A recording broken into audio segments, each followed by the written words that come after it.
Hi, my name's Carl Windsor, Field CTO at Fortinet. Today we're going to demonstrate the new SD-WAN Orchestrator coming in FortiManager 6.4. The SD-WAN Orchestrator is a module within FortiManager, and the idea behind it is it's meant to take some of the decisions that are usually made by the manager and simplify them, automating much of the process for the administrator. All that you need to do to define a device within the SD-WAN Orchestrator is decide whether or not the device is a hub or an edge device and what the region is. And the SD-WAN Orchestrator takes over the configuration of the devices, the application of policy templates for the SD-WAN, and creation of the overlay. So by defining the region and the purpose of the device, whether it's an edge or a hub device, the overlay will automatically be created. A full mesh will be created between all of the hub devices, and all of the edge devices will create hub and spoke connectivity into the local regional hubs. ADVPN is also supported so that shortcuts can be created within regions between edge devices. And in the future, we'll also extend this out across regions. This gives all of the benefits of a full mesh VPN, but without the overhead of the full mesh. Let's take a look at the product in action. As I mentioned previously, the SD-WAN Orchestrator is a module within the FortiManager. It exists within a container within the manager, so it's a separate feature.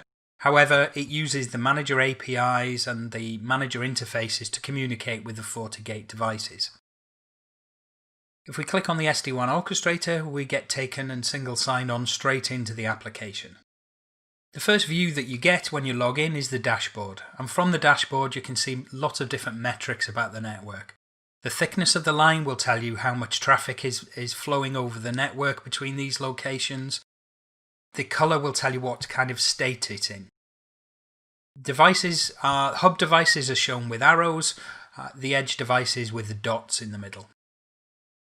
Clicking on each one of these devices gives you a view, and it also allows you to set the region view. So this is useful if you've got lots of devices in the network, as you can just look into the specific regions that are most interesting.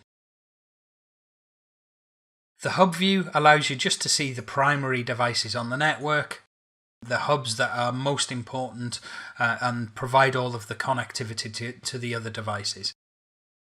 And here you can get an overview of exactly what's happening with all of the devices that are connecting in, so the edge status and the overlay link status that there may be. Let's take a look at how devices are added to the network. First point to note is there are some shared resources. These are quite useful for creating resources that are going to be used across all of your installations. For example, there are some default SLA servers, so these would be external endpoints that you might want to measure your SLA to.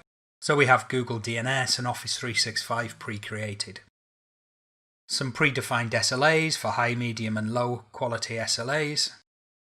There are also some network configurations that are predefined, things like DHCP servers that might be on the network, DNS configurations, but most importantly is the intranet IP pool. This is the pool of IP addresses that you will pull all of your internal networks from. This will become important later on. As you can see here, we've got a /16 network, which is a /16 internal RFC address range, but this could just as easily be a 10/8 address range. When you provision a device for the first time, as I mentioned earlier, you need to define what type of device it is, whether it's an edge device or a hub device, and the region, and also which template that you're going to use. So we've got some predefined examples here. So let's take a look at an edge network using the dial-up VPN capability. Here you can see that the VPN mode with the hub is set to dial-up, and this isn't a hub, so we don't have that hub radio button ticked. We'll show you another example in a second where that is enabled. But whether or not you have the hub or the edge button ticked, that takes away most of the decisions on how you configure the overlay. By ticking that box, it makes several decisions so that if it's a hub, it will fully mesh with all of its other hubs. If it's an edge device, it will connect to the local hubs within that region. There are other configurations here. So there's the system configuration. So this is where the generic settings for things like the NTP, FortiGuard, email settings are configured. But the most important, or the next important area is the network. You have the definition of the WAN interfaces. So here we have port 1, 2 and 3 set as WAN interfaces. And we've defined these ISP link types as Internet and MPLS. You can also configure them as things like LTE connections. And this makes a difference then on how they're treated and how their traffic is directed across those WAN links. And we'll see that as we go forward. I mentioned earlier there was this intranet IP pool. So let's take a look here. Port 4 is configured to auto-assign from the intranet IP pool. In the LAN configuration, you can see here that the IP pool being used is intrapool. This is the /16 address range that I showed at the beginning. What we'll do is take the first available /24 from that address range. We'll apply it to the DHCP server and we'll reserve the first 10 addresses in that pool for use by DHCP. The remainder will just be available for static allocation. One of the good things that we also do, and if I move out of this section and go back into the shared resources, when you do assign an address range, they automatically get created and distributed as part of this intranet address range list. So for example, if a /24 gets assigned to port 4 on the EU edge device, then we'll automatically create an address group for that port. What we'll then do is if there are multiple ports, we'll aggregate those together so they would aggregate under a group. And that group would be the device group. So device_US_edge1. That then rolls up into the group US, and then ultimately all of the groups roll up into group all. This is important when it comes to later creating some of the policies, because you can predefine policies based on these groups before knowing exactly which devices are going to be members of those groups.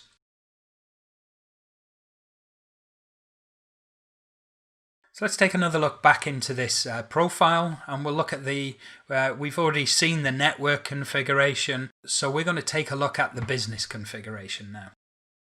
This is where all of the SLAs get created and the actual SD-WAN configuration.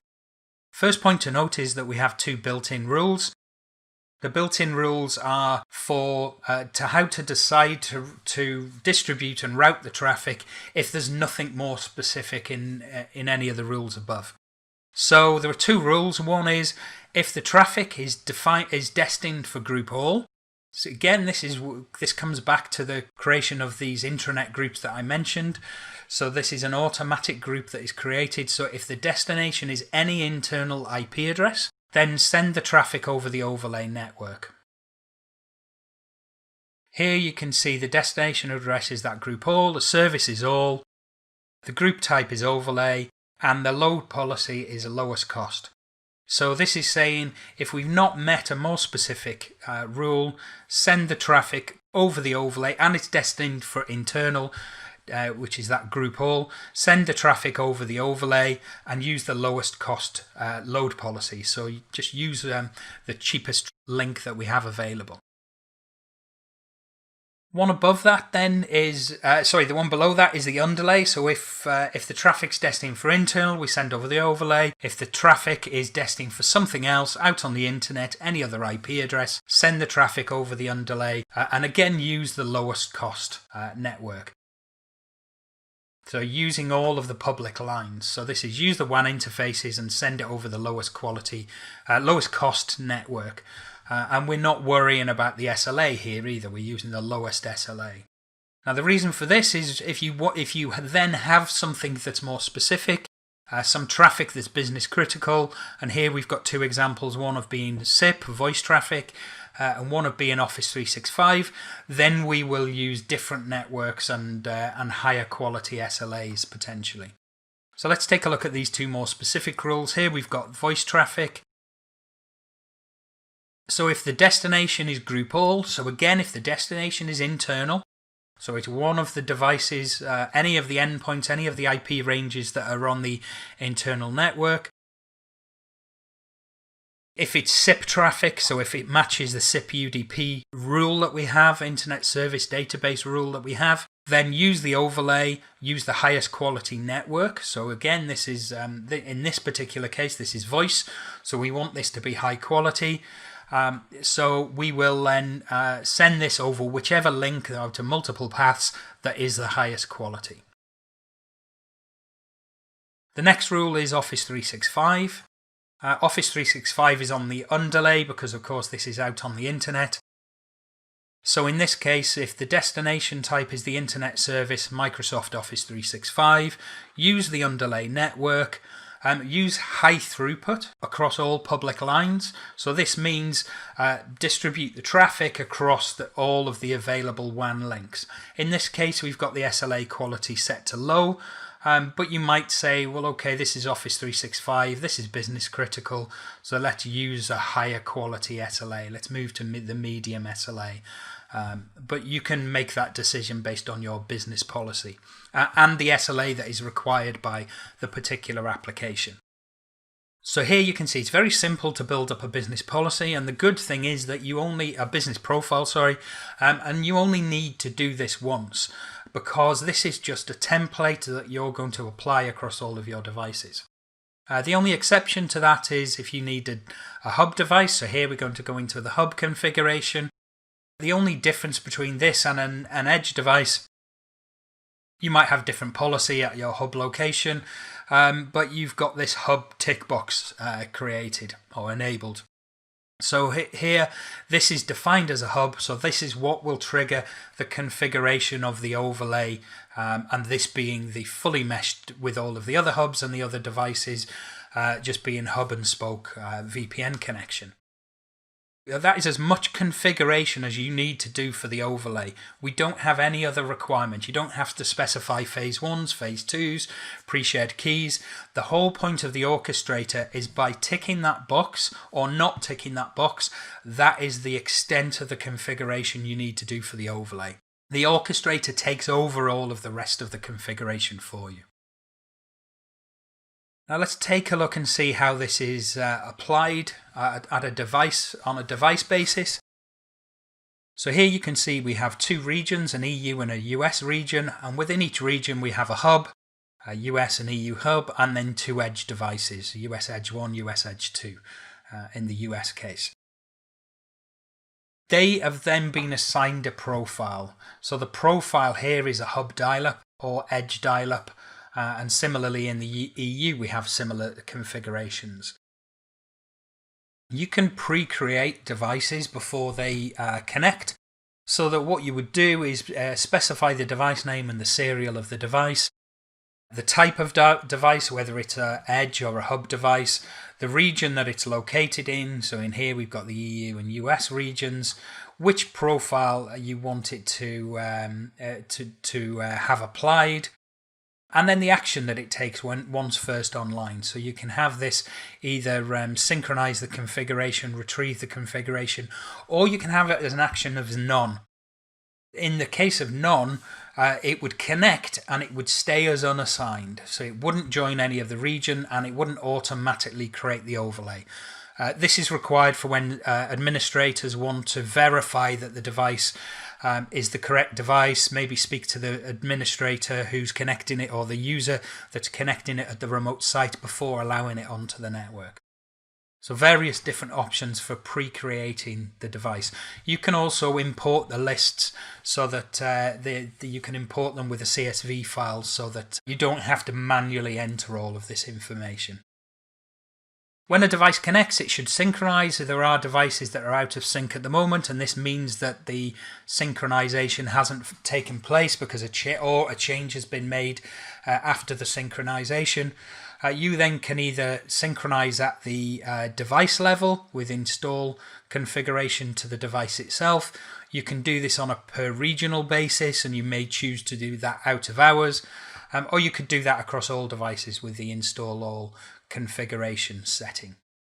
Let's try that now. We'll try a synchronization of one of the local devices. And now you can see that device is synchronized. We can do that at the group level, so let's select this for all of the group. Or you can choose to do this at the install configuration level.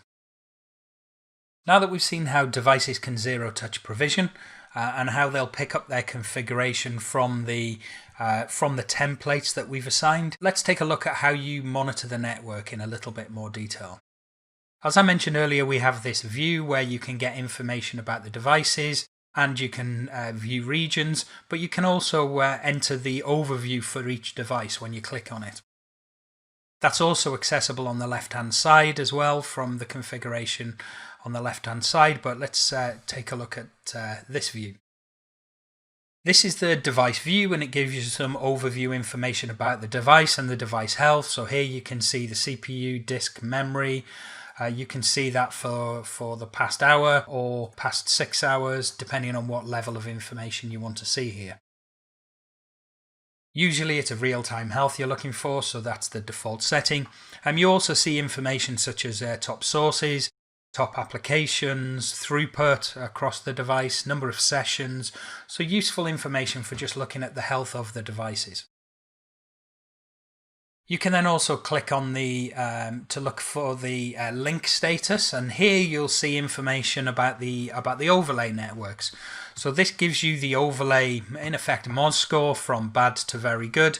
And here you can see that at the moment all of the overlays are behaving themselves pretty much, and they're all in a very good status. You can see individual information about the latency, the jitter, and the packet loss on the network, and as you can see on this network at the EU hub, everything does seem to be behaving itself pretty well at the moment. There's also a view down the bottom which gives you a quality view, which again is a kind of MOS score from green being good quality right the way to red where things are failing or the network is actually down for that overlay. That's for the static overlay there. We will show you a dynamic overlay in a second as well on one of the other devices. You can also look at the underlay network, so look at things like the throughputs and availability of the underlay networks. There's a traffic view for each device, so if you want to see the total traffic based on the source, the destination, and the application. So here we've got HTTPS browser, HTTP browser. There is also a cloud application, but in this particular demo we don't have any cloud traffic flowing at the moment. But you can see here exactly what application is flowing through the network. If we take a look at the applications for the past 6 hours, you can see you can get more information. Here we've got Ubuntu update traffic, HTTPS browsing traffic, DNS and Amazon AWS traffic. So you get quite a lot of rich information to drill down and see exactly what's happening on the network and whether it's sent or received traffic that's flowing through that device. If we go back to the dashboard and let's take a look at one of the other devices, we're going to take a look at the edge device in this first instance. If we click on the link, there is a slight difference with the hub device. As I mentioned, the hub is fully meshed. The edge devices, however, they don't fully mesh, but they can make use of ADVPN to have shortcut overlays. So this is the ADVPN shortcut. So you have the static overlays, which are the hub and spoke connections. You then also have the shortcut overlays. There's nothing here at the moment because there is no shortcut in place.